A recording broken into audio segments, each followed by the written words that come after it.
Hello, I'm Dr. Laist, and this presentation discusses ways of encouraging student writers to move beyond the traditional outlining method for organizing a research paper. In a writing class, the form of assessment is relatively inflexible.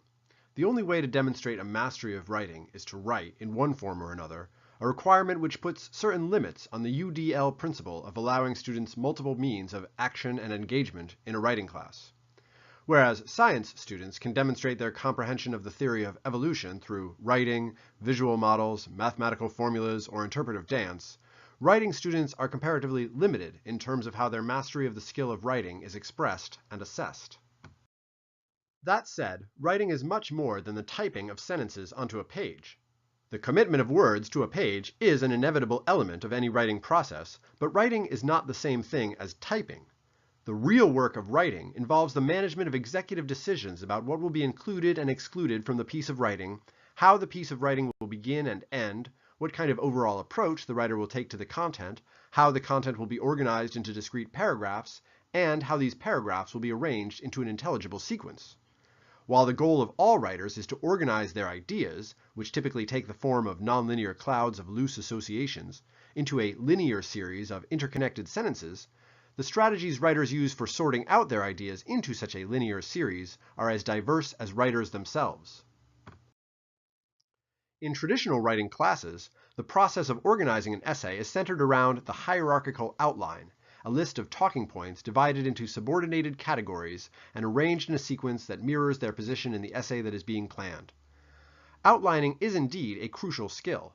Most students find the outlining process familiar and intuitive, and helping students to use some kind of outlining process to sort out their impressions of a topic is certainly an invaluable component of any writing curriculum. For other students, however, the conventional outline format can become a stumbling block rather than a stepping stone. The rigid stylization of a standard alphanumeric outline can overwhelm some students, and even a bare outline doesn't make sense to every writer. Whereas the essay is a necessary endpoint of an academic writing class, the outline is a means to an end, and so, in line with the UDL principle of providing multiple means of coordinating executive functions, it is worthwhile to imagine alternative strategies that students might use to plan out the compositional structure of an essay they intend to write. Here are 8 such strategies. 1. Present it. Teachers frequently require students to deliver PowerPoint presentations on their papers after they write them, but developing a PowerPoint deck, choosing the images, arranging the slides, and articulating talking points for accompanying commentary is an activity that mirrors much of the intellectual work that students perform when they write an outline for a paper. For this reason, it makes sense to assign such presentations while the students are writing their papers, rather than after they've written them. Not only will students be able to use the presentation as a functional outline for their essays, but they can also incorporate the feedback they get on their presentations from their classmates and teachers into their writing. 2. Illustrate it. A closely related strategy is to encourage students to think about images they would use to illustrate their essay, and then write their essay around these images. Many academic topics are dizzyingly abstract, but focusing on visual pieces of information, charts, tables, diagrams, and photographs relevant to their topic, can bring clarity and precision to an otherwise theoretical discussion. As with developing a PowerPoint presentation, identifying, arranging, and explicating the collected images provides a structure that the student can develop into a final, fully illustrated essay. 3.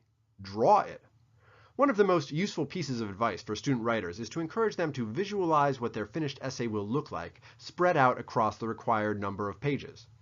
Any student writer can benefit from locating a number of sheets of blank printer paper that corresponds to an essay's required page length, and plotting out with a pencil how those pages will be filled up with paragraphs and what those paragraphs will be about. Students with an artistic bent might take this a step further and render their anticipated photographs in visual imagery that corresponds to the topics they intend to address. In this spirit, some writers might find it helpful to storyboard their essays into comic strip panels, to construct diagrams that convey the main points of each paragraph, or employ any other innovative strategy for representing and plotting out their intended essays. 4. Scrapbook it. Most academic essays exist in the form of a collage of pieces of information that the writer has obtained from one source or another.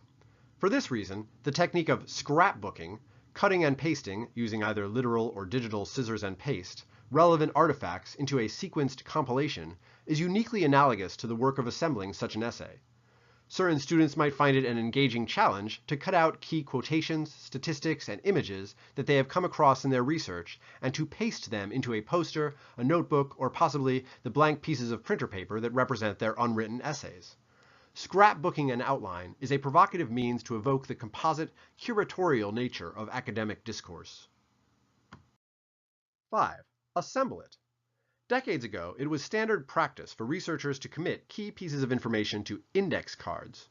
The useful thing about index cards is that each one collects a chunk of information about a particular aspect of the research project, and then the cards themselves can be arranged and rearranged to express different connections among the various chunks. In the digital age, this practice has gone the way of the dodo, but index cards can still provide a helpful way of visualizing connections among large arrays of information. With your content consigned to individual index cards, it is then possible, by laying them out on a floor or pinning them to a bulletin board, to achieve a visual sense of how this content can be assembled into different kinds of structural patterns. 6. Schedule it. Writing is as much about how writers use their time as it is about what they know. At any level of proficiency, writers can take control of a writing project by thinking about it not only in terms of what it will be about, but also in terms of how the writing will play out over a time frame of so many days or weeks.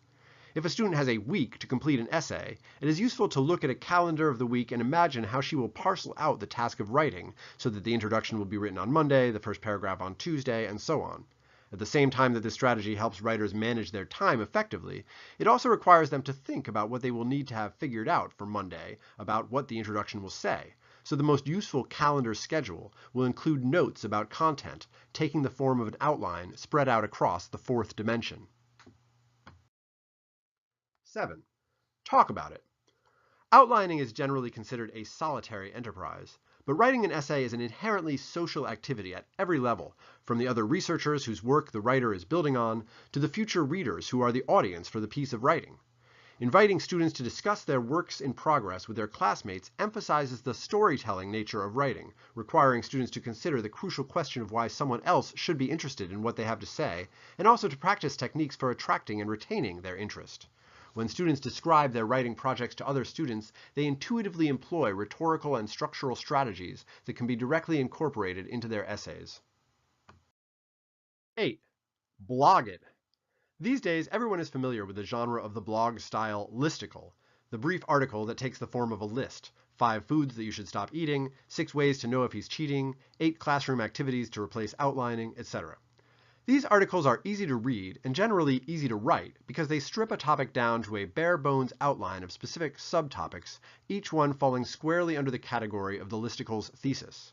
Most listicles provide 2 or 3 sentences for each entry in the list, and it is easy to see how these proto-paragraphs could serve as the starting point for a more in-depth discussion of each subtopic in a manner that develops the listicle into a full-fledged academic essay. The familiarity of the listicle format helps it to serve as an effective bridge into more complex types of writing. At its best, an outline is more than a dry list of categories and subtopics. The most productive outlines are those that take on a life of their own, sprouting new limbs and mutating into surprising new forms as they grow and evolve.